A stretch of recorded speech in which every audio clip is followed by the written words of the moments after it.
A new biography by Princess Diana's former butler is revealing years of appalling, entitled behavior that many people did not anticipate. This is the story of a man who once walked in with the highest royal circles in Britain. Behind palace doors, what appeared polished on the outside might have been quite different. According to reports, even Queen Elizabeth II, who is renowned for her composed authority, occasionally found it difficult to completely oversee what was occurring. Paul Burroughs worked in the British royal family for more than 20 years, and it's obvious that the memories of those years stuck with him. It will be recognizing the obligation to provide a responsibility of care. He's a broken, completed man. Dude at his best. I firmly believe that he wants him to testify, but he is aware that doing so would be a hiding place. He was the Queen's footman at first, and then he was in the heart of royal life when he was still Prince of Wales and was appointed butler to King Charles III. Burl rose to fame as Princess Diana's personal butler and confidant, a position he took up July 1987, and went on until 1997, when she passed away tragically in Paris. His viewpoint continues to garner a lot of attention today, in large part due to this intimate link. A Royal Duty, his previous memoir, sold over 2 million copies all around the world, demonstrating the enormous public interest in his experiences. It's wonderful to have you.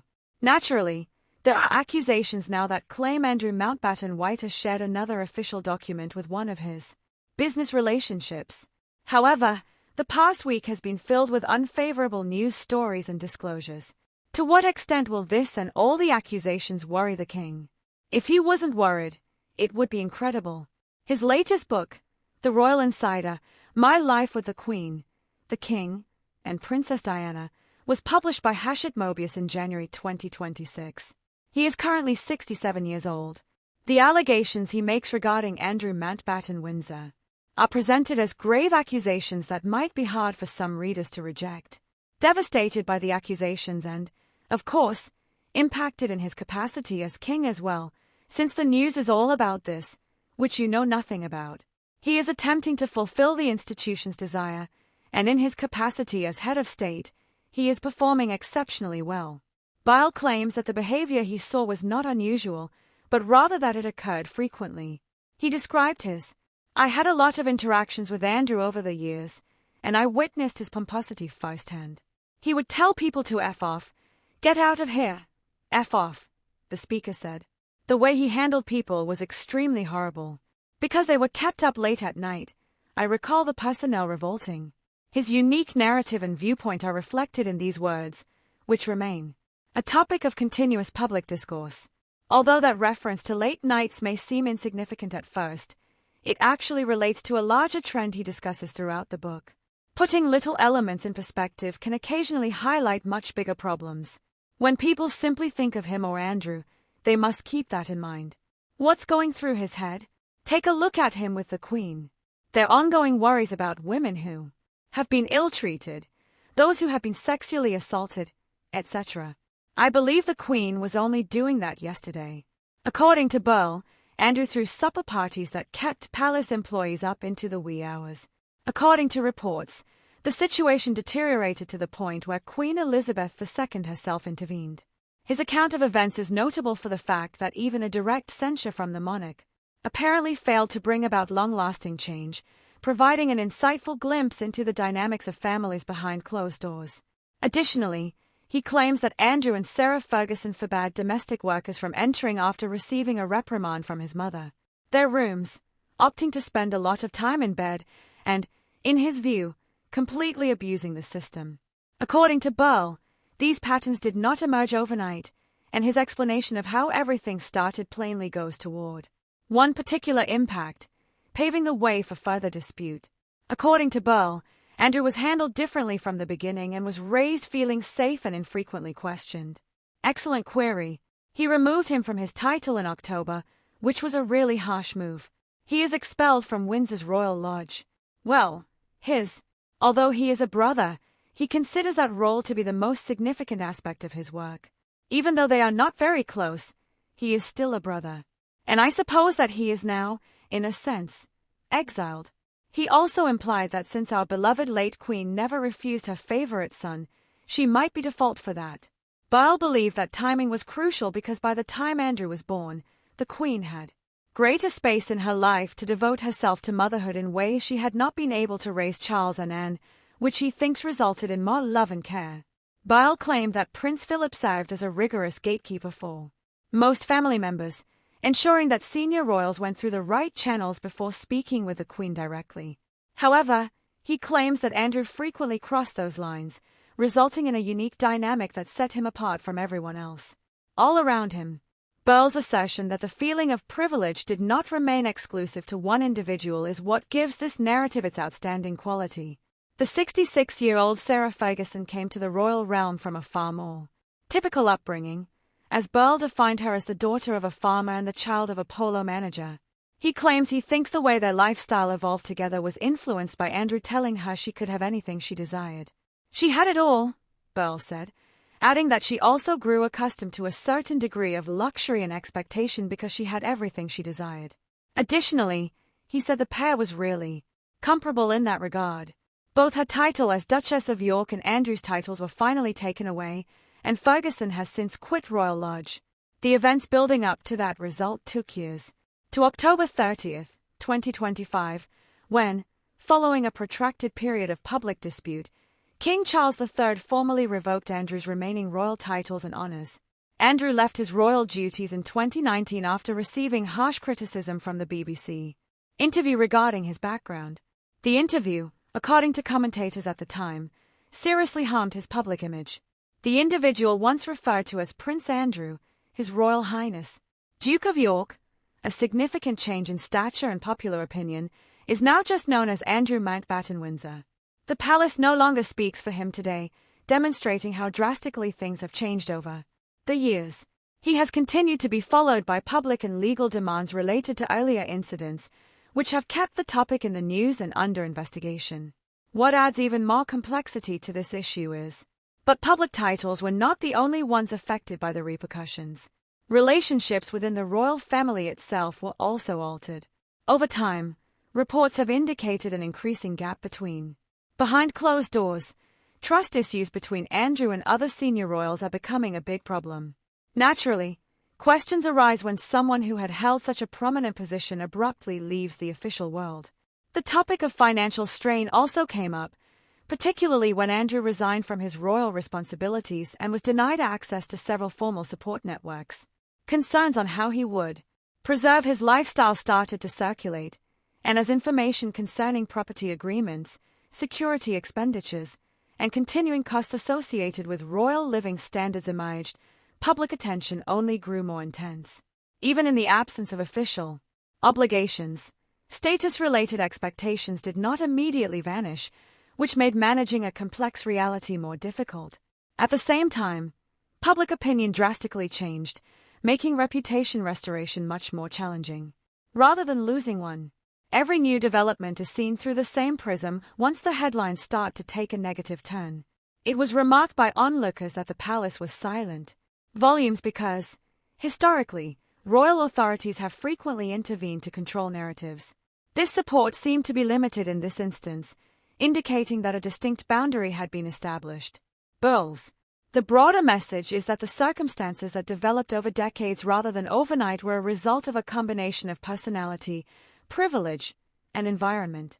Regardless of whether or not people share his viewpoint, his account contributes an additional dimension to a narrative that keeps developing while the repercussions are still being felt in real time. The most notable aspect is how rapidly status may shift once public trust begins to erode. Andrew lived for decades with the self-assurance that comes with being a member of the royal family. However, that protection appeared to wane in unexpected ways whenever controversy took center stage. The transition from senior royal to private citizen was more than symbolic. It had a very real impact on everyday life. Tension about living arrangements was also mentioned, especially in relation to Royal Lodge, the spacious property related to his previous job. The broader discussion included concerns about long-term obligations, security, and upkeep expenditures, demonstrating how difficult life can get when titles go away, but expectations don't. These kinds of problems rarely have easy answers, particularly when public perception, finances, and family are all involved. Additionally, the royal institution itself needed to safeguard its own reputation, which required putting some gap between them as needed.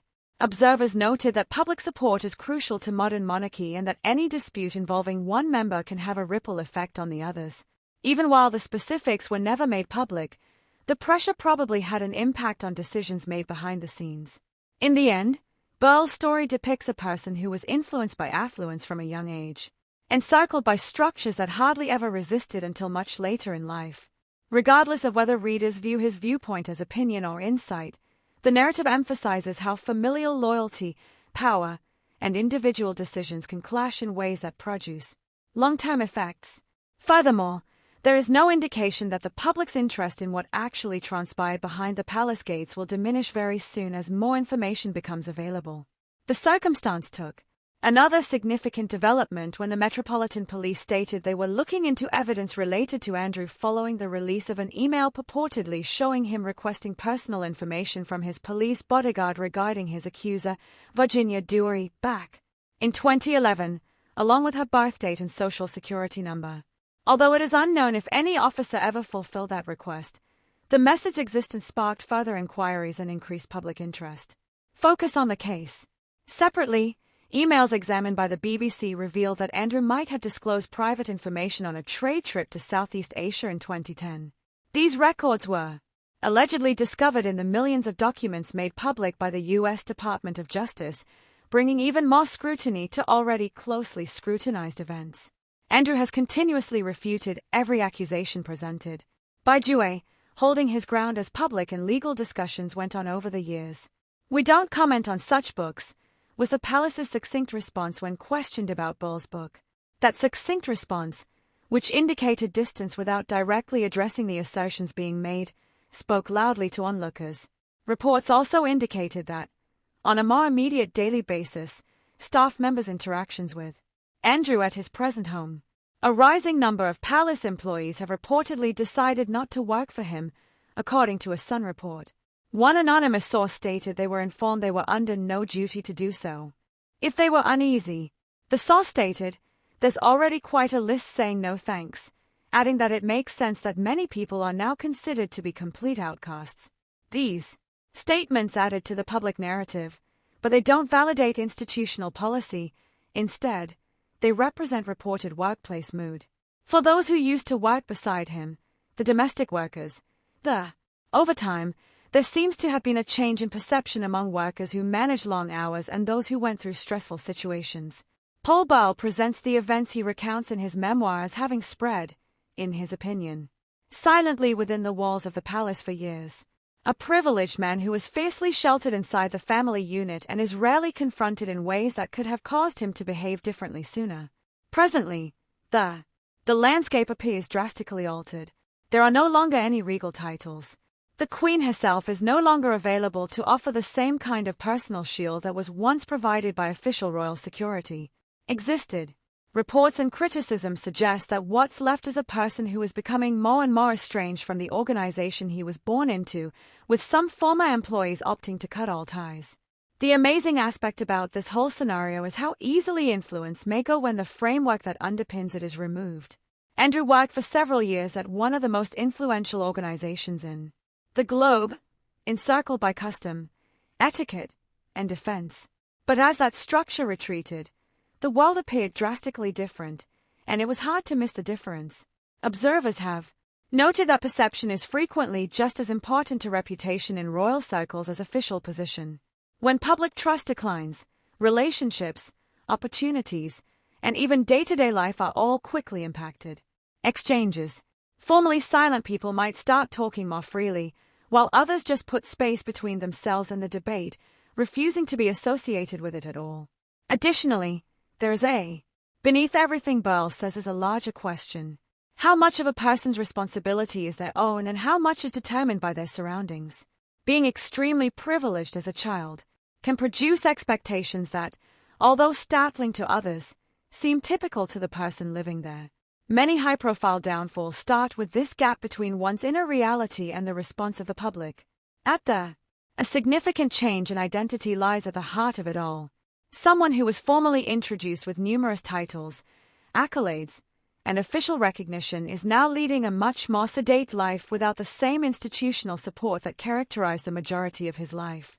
It is uncommon to see such a change, particularly on a worldwide scale. It also explains why the story's appeal to the general public keeps growing rather than diminishing. And possibly the largest, the question that remains unanswered concerns the future rather than the past. Whether there is even a way to restore reputation or trust after so much harm has been done. Right now, there is now more than one character in the plot. It now serves as a mirror of how authority, allegiance, and responsibility clash within establishments based on reputation and custom. Being constantly protected as a child might make it difficult to distinguish between entitlement and confidence, and that line frequently doesn't become apparent until issues are brought to the public's attention. When viewed from the outside, anything that seemed typical within the royal bubble can suddenly appear surprising. Additionally, headlines hardly convey the emotional reality. Even royal families still consist of parents, children, siblings, and complex emotions that aren't eliminated just because crowns are involved. People who are loyal to one another may defend one another more than they ought to. Additionally, protective impulses can postpone tough choices. However, when repercussions do come, they usually do so all at once, causing a significant change that the public perceives as abrupt, even though it has been steadily constructing behind closed doors for years. Burl's viewpoint contributes to a broader discussion regarding how circumstances influence behavior over time. Sometimes, systems intended to preserve status can impede human development if, early on, boundaries are rarely enforced. Accountability later in life can be daunting for someone who has been protected from criticism for decades, particularly when it takes place in the spotlight of the world media. Just that pressure can alter a person's reactions, responses, and even self-perception. Identity is another factor. For the most of his life, Andrew's identity was strongly associated with ceremonial roles, regal titles, and institutional assistance. The loss of key components does more than merely alter public opinion. It has the power to alter a person's perception of their own position in the world. It is uncommon to lose prestige on a platform this visible, and adjusting to that reality may be extremely difficult on both a practical and psychological level. Additionally, public opinion has changed in ways that make comebacks more challenging than they were in the past. Public people, particularly those associated with historic institutions, are expected by contemporary audiences to be transparent, accountable, and responsible. Sometimes being quiet, keeping your distance, or responding sparingly can safeguard an organization, but they can also leave people to deal with criticism from the public on their own. This dynamic produces a striking contrast between isolation in the present and privilege in the past. It is nonetheless evident that trust, once, it is extremely difficult to rebuild after being damaged on a worldwide scale. A story that continues to influence perception is laid with each new report, interview, and memoir. Whether the past ultimately reacts to this chapter with pity, disapproval, or a combination of the two, the effects have already changed relationships, reputations, and legacies in ways that will probably be talked about for decades to come. And the most significant unanswered, the question remains whether, after a fall, redemption is even conceivable. Grace attains this degree of visibility. If you're thinking after watching this, leave them in the comments section below. If you saw things because of the breakdown. Alternatively, click subscribe and remain locked in for similar in-depth explorations. Remember to share and like the video. It with a person who must see everybody